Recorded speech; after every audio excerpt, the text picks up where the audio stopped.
Assalamualaikum, selamat datang di channel Camai Studio. Bagaimana kabarnya teman-teman? Semoga kalian semuanya dalam keadaan baik-baik saja. Terima kasih kepada teman-teman yang sudah setia mendengarkan cerita horor atau cerita mistis, cerita pendek di channel Camai Studio. Mimin doakan semoga dirinya selalu dijaga kesehatannya, dilancarkan rezekinya, dan dimudahkan segala urusannya. Untuk cerita kali ini berjudul Arwah Guru PKL. Mimin dapatkan dari kumpulan kisah-kisah horor yang ada di buku. Mari kita mulai ceritanya. Namaku Yen Yen. Kini aku bersekolah di sebuah SMK di Yogyakarta. Sekolahku itu masih kuat dengan hal-hal yang berhubungan dengan mistik. Maklumlah, sekolah ini masih erat hubungannya dengan Keraton Yogyakarta dan masih melestarikan tradisi Jawa. Saat itu, aku masih duduk di kelas 10. Aku dan teman-teman mengadakan pentas seni untuk pertunjukan pentas tugas akhir kakak kelas.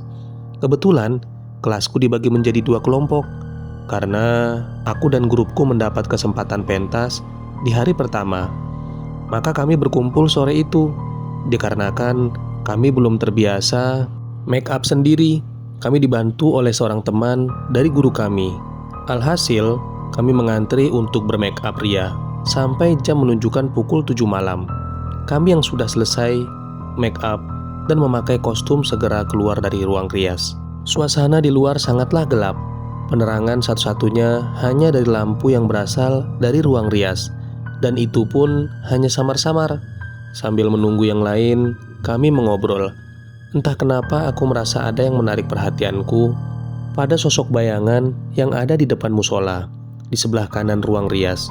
Aku menanyakannya pada temanku, dan mereka bilang itu hanya tong sampah. Tapi ku yakin kalau di atas tong sampah itu duduk seorang anak kecil sambil memeluk lututnya. Karena penasaran, aku mengajak seorang temanku untuk melihat lebih dekat tong sampah itu. "Ayolah, temenin yuk, penasaran nih," pintaku. Akhirnya temanku mau, dan kami mendatangi tong sampah itu. Namun, tidak ada apa-apa di sana. "Bener kan, cuman tong sampah?" "Lu sih nggak percaya," kata temanku. Kami pun kembali berkumpul di depan ruang rias. Tapi, lagi-lagi ketika aku melihat ke arah tong sampah itu, aku melihat sosok anak kecil itu lagi. Aku mencoba untuk tidak menghiraukannya, dengan terus mengobrol bersama teman-temanku.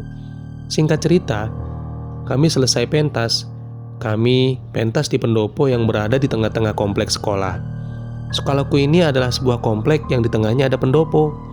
Dan untuk menuju pendopo, kami harus melewati ruang teori dan sebuah lapangan upacara.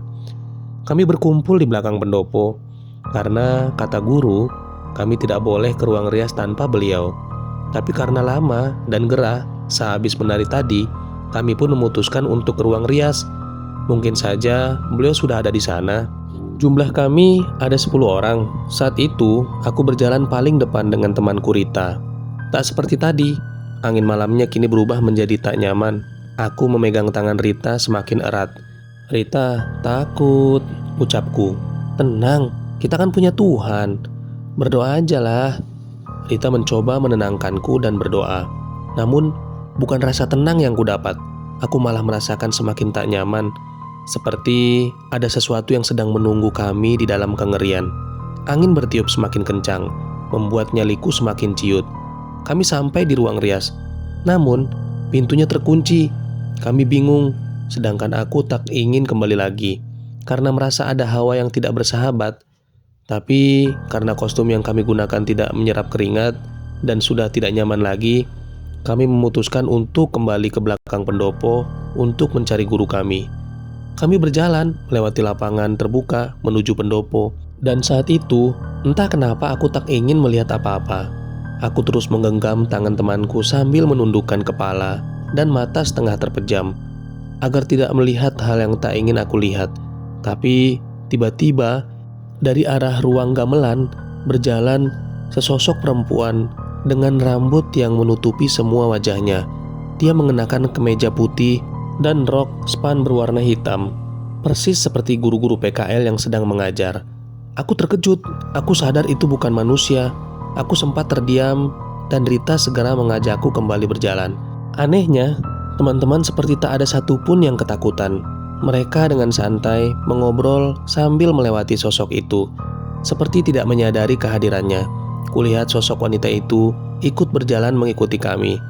Aku tak berani menoleh karena lorong yang kami lewati itu sangat gelap. Sampai di dekat kantor guru, menuju lapangan upacara, di sana terdapat lampu. Baru aku memberanikan diri menoleh dan menghitung jumlah temanku. 1, 2, 3, sampai 11. Dalam hatiku, kok jumlahnya jadi 11? Padahal jumlah kami tadi hanya 10 orang. Artinya, sosok itu masih terus mengikuti kami. Aku tak kuat lagi. Aku berlari dan terduduk lemas di lapangan. Untunglah guru kami cepat datang waktu itu. Beliau menenangkanku dan membawa kami ke ruang ganti. Di sana aku masih shock sambil melepas perlengkapan kostum dan menghapus make up. Aku masih tak percaya dengan apa yang kulihat tadi. Lagi-lagi, pengalaman aneh datang menghampiriku. Susan, seorang temanku, menghampiri. Dengan suara berat dia bertanya, apa yang dilakukan perempuan tadi padaku. Aku pun bilang, dia hanya menunduk diam, tidak melakukan apapun. Dan Susan pun pergi.